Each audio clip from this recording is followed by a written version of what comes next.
ఇంకా ఆయన గౌరవ ముఖ్యమంత్రి గారు, ఆనరబుల్ చీఫ్ మినిస్టర్, మన ప్రతిపాదనలకు కేంద్రం ఆమోదం తెలిపింది. ఏం ప్రతిపాదన పెట్టారు? అప్పు కోసం అడిగాడు ఆయన. కేంద్రం దగ్గరికి 2-3 సార్లు వెళ్ళింది ప్రతిపాదన, అప్పు కోసం ప్రతిపాదన పెట్టారా మీరు? నెంబర్ 1. ప్రధాని మోడీ కేంద్ర ఆర్థిక మంత్రి సీతారామన్కు కృతజ్ఞతలు.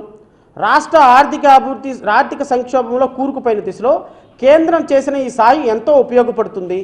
ఏ రూపాయన నిధులు వచ్చినా అది రాష్ట్రానికి ఎంతో మేలు చేస్తుంది. ఏ రూపాయన నిధులు వచ్చినా అంటే అప్పు వచ్చినా పర్లా, వడ్డీకి షార్ట్ టర్మ్ వడ్డీకి లాంగ్ టర్మ్ వడ్డీకి ఇచ్చినా పర్లా.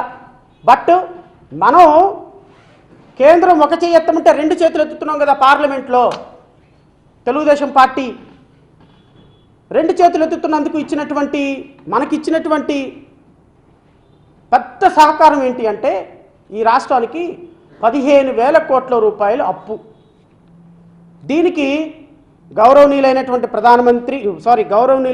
ముఖ్యమంత్రి గారు, గౌరవనీయులైనటువంటి ఉప ముఖ్యమంత్రి గారు, రాష్ట్ర మంత్రులు ఈ రాష్ట్రానికి 15,000 కోట్ల రూపాయలు అప్పు ఇప్పించినటువంటి కేంద్ర ప్రభుత్వాన్ని పేపర్ల నిండా అసెంబ్లీ నిండా పోగొడుతుంటే ఈ రాష్ట్ర ప్రజలు దేనికోసం మీకు ఓటేశారు అని రాష్ట్ర ప్రజల తరపున నేను కూటమి ప్రభుత్వాన్ని ప్రశ్నిస్తున్నా. 94 యాక్ట్ ఏం చెప్పింది? మీరు ఈరోజు రాష్ట్ర ప్రభుత్వాల దగ్గర సాగిలపడి కేంద్ర ప్రభుత్వం దగ్గర బతకాల్సిన అవసరం ఏమొచ్చింది? నేను చెప్తాను. 2014లో వచ్చినటువంటి 94 యాక్ట్, 94 సెక్షన్, ఇది ఆంధ్రప్రదేశ్ రీఆర్గనైజేషన్ యాక్టు పార్లమెంటు సాక్షిగా మన ఆంధ్రప్రదేశ్ రాష్ట్రం విడిపోతున్నప్పుడు పాస్ చేసినటువంటి చట్టం. దీంట్లో సెక్షన్ 94 ఏం చెప్తుందో ఒకసారి రాష్ట్ర ప్రజలకు చదివి వినిపిస్తారు. Physical measures including tax incentives.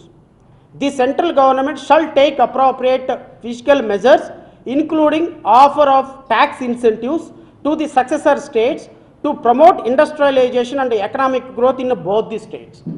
రాష్ట్రం విడిపోతున్న కారణంగా ఏర్పాటు అవబోయేటువంటి రాష్ట్ర ప్రభుత్వాలకి ఇది 2014లో కేంద్ర ప్రభుత్వం పాస్ చేసినటువంటి చట్టం. కొత్తగా ఏర్పాటు అవబోయే రాష్ట్రాలకి ట్యాక్స్ ఇన్సెంటివ్స్ ఇవ్వాలి. ట్యాక్స్ అంటే ఆ రాష్ట్ర ప్రభుత్వం ఆర్థికంగా కోలుకోలేదు కాబట్టి, కొత్తగా క్యాపిటల్ లేదు కాబట్టి, నిర్మాణాలు జరగవు కాబట్టి ఆ రాష్ట్రానికి ట్యాక్స్ ఇన్సెంటివ్స్ ఇవ్వాలి. ఈ ట్యాక్స్ ఇన్సెంటివ్స్ ఈ రాష్ట్రానికి ₹1 2014 నుంచి వచ్చిందా? మన బడ్జెట్ మొత్తం ఎంతండి? భారతదేశ బడ్జెట్ 48 లక్షల కోట్లు. 48 లక్షల కోట్లలో మన రాష్ట్రానికి 15,000 కోట్ల రూపాయలు అప్పుగా ఇప్పించింది అని సంకలు గుర్తుకుంటున్నట్టు ఆంధ్రప్రదేశ్ రాష్ట్ర ప్రజాప్రతినిధులు మీ తలలు ఎక్కడ పెట్టుకోవాలయా? ఒక్కసారి ఆలోచన చేయండి. సెక్షన్ 94 ప్రకారం ₹1 కూడా ట్యాక్స్ ఇన్సెంటివ్స్ రాకపోతే ఎందుకు మాట్లాడట్లేదు? 2 లక్షల పుస్తకాలు చదివినటువంటి పవన్ కళ్యాణ్ గారు ఎందుకు మాట్లాడటం లేదు? ఈ రాష్ట్రాన్ని మీరు తప్ప ఇంకెవరు అభివృద్ధి చేయలేదని చెప్పేటువంటి ఒక గొప్ప ముఖ్యమంత్రి గారు ఎందుకు మాట్లాడటం లేదు? ఎందుకు ప్రశ్నించడం లేదు? దేనికోసం ప్రశ్నించడం లేదు? ఎందుకు ఇంత అద్భుతంగా రాష్ట్ర బడ్జెట్ రాష్ట్రానికి సహకారం చేశారు, కేంద్రం సహకారం చేసిందని సాగలపడుతున్నారు మంత్రులందరూ కూడా? రాష్ట్ర ప్రజలకు చెప్పండి. నేను మాట్లాడేది తప్పైతే నేను మరలా కోరుతున్నా. ఇదిగో ఈ రాష్ట్రానికి, ఇదిగో కేంద్ర ప్రభుత్వం, ఇదిగో ఈ రూపాయి ఇక్కడ ఇచ్చింది, ఇదిగో ఈ విధంగా గుజరాత్ రాష్ట్రానికి స్పష్టమైన కేటాయింపులు చేశారు. స్పష్టమైన కేటాయింపులు. నేను అడుగుతున్నా, పోలవరానికి ఎంత డబ్బులు ఇస్తామనేది చెప్పారా కేంద్ర ప్రభుత్వం? నెంబర్ 1. పోలవరం ఎప్పట్లోకి కంప్లీట్ చేస్తామనేది ఏమైనా చెప్పారా? నెంబర్ 2 చెప్పలా. ప్రత్యేక హోదా గురించి ఏమైనా స్పష్టమైన ప్రకటన ఉందా? నెంబర్ 3 ప్రకటన లేదు. నెంబర్ 4 స్టీల్ ప్లాంట్ అమ్మము అని ఏమైనా చెప్పారా? స్టీల్ ప్లాంట్కి ఆర్థిక సహకారం అందించి దాన్ని బతికిచ్చే ప్రయత్నం చేస్తామని ఏమైనా చెప్పారా? ప్రత్యేక రైల్వే జోన్ ఇవ్వాలి అనుకున్నాము, ప్రత్యేక రైల్వే జోన్ గురించి ఇదిగో మీ ప్రతిపాదనలు ఉన్నాయని ఏమైనా చెప్పారా? నో. కడప స్టీల్ ఫ్యాక్టరీకి సంబంధించి ప్రతిపాదనలు ఏమైనా చెప్పారా? నో. పెట్రోకెమికల్ ఫ్యాక్టరీ గురించి ప్రతిపాదనలు ఏమైనా చెప్పారా? నో. భోగాపురం దగ్గర కడుతున్నటువంటి ఎయిర్పోర్ట్కి అదనపు ఇన్సెంటివ్స్ ఏమైనా ఇస్తామని చెప్పారా? నో. వెనుకబడిన జిల్లాలకి అది కూడా వస్తా. ఏ ఒక్క దాంట్లో కూడా స్పష్టమైనటువంటి ఎలాకేషన్ లేకుండా 15,000 కోట్ల రూపాయలు సెంట్రల్ బ్యాంకు నుంచి, ప్రపంచ బ్యాంకు నుంచి మనకు రుణాన్ని ఇప్పిస్తూ దానికి మ్యాచింగ్ గ్రాంట్ ఉంటుంది. ఎంత ఉంటుంది? ఎవరికి తెలియదు. మ్యాచింగ్ గ్రాంట్ ఉంటుందో లేదో తెలియదు. అదనమైనటువంటి ఇన్సెంటివ్లు ఉంటాయో లేదో ఎవరికి తెలియదు.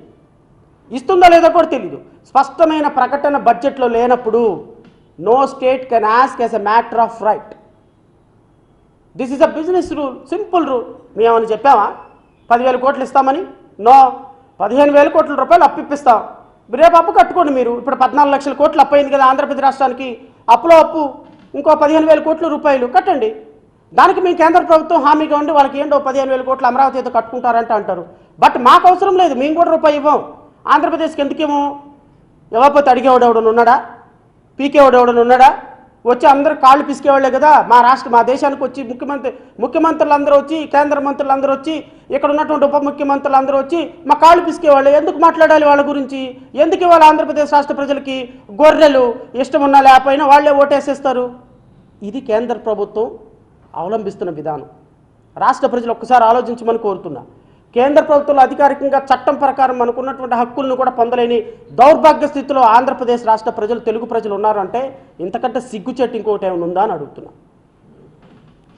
Class 2, 94 clause 2, the central government shall support the programme for the development of the backward area in the successor states including expansion of physical and social infrastructure.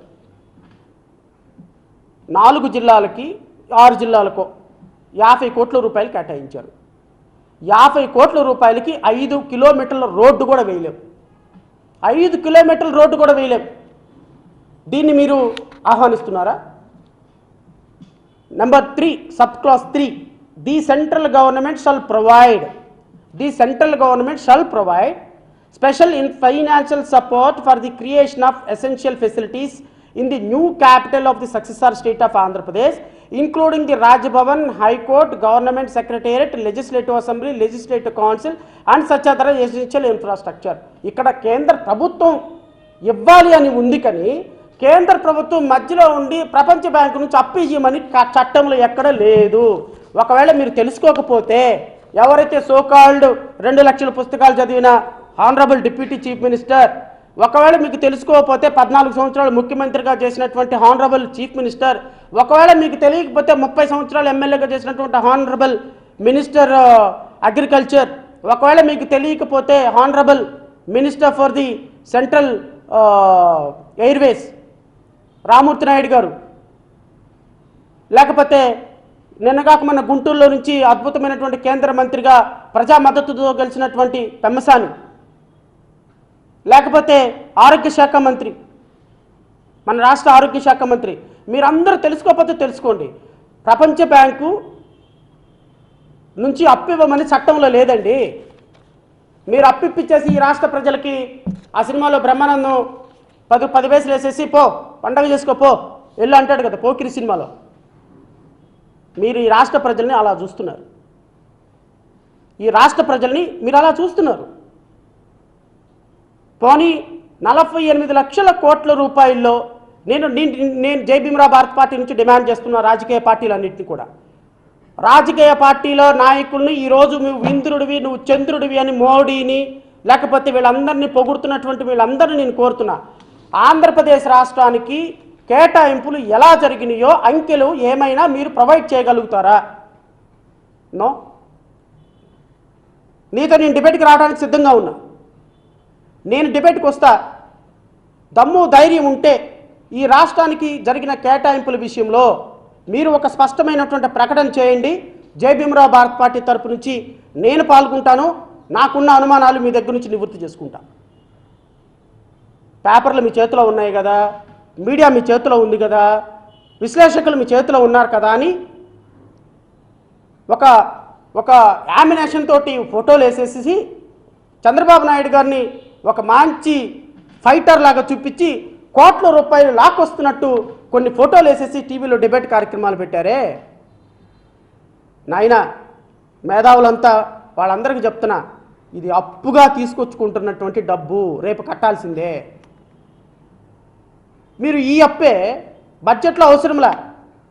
ప్రతి శుక్రవారం బాండ్లు వేలం వేస్తుంది కదా రిజర్వ్ బ్యాంకు, అక్కడికెళ్ళి 15,000 కోట్ల రూపాయలు చక్కగా తెచ్చుకోవచ్చు, ఏం ప్రాబ్లమే లే. దానికోసం ఇంత బడ్జెట్, ఇంత అడావుడి అవసరం లేదు. పోనీ ఆంధ్రప్రదేశ్ రాష్ట్రానికి మాత్రం కేటాయించలేదు, మిగతా రాష్ట్రాలకు కూడా కేటాయించలేదు అంటానికి మనకంటే తక్కువ ఎంపీ సీట్లు ఉన్నటువంటి బీహార్, బీహారు ప్రజల తెగింపు, బీహారు ప్రజల